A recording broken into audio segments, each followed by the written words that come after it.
And then, that culture is dear to my heart. That I've written a book on breaking free from bias, but also the cultural differences was something that I would really advocated when I was on the ICF global board.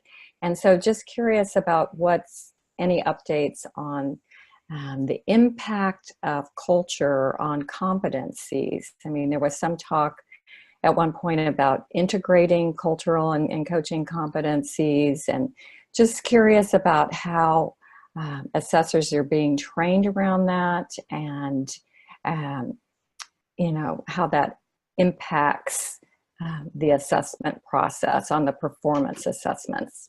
Sure. Great question.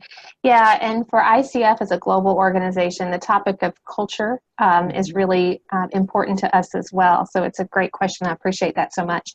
I would say one of the big things that I'm pleased to report is within the ICF assessor training, all assessors who either assess for the ICF or we are also encouraging all assessors within ACTP programs to go through the ICF assessor training, which is called the PCC marker training. Mm-hmm. A big component of that training is all around bias, recognizing our biases because we all have them, and learning how to manage bias and to manage that particularly in the assessment process. It's a big part of that training. It's an important part of that training.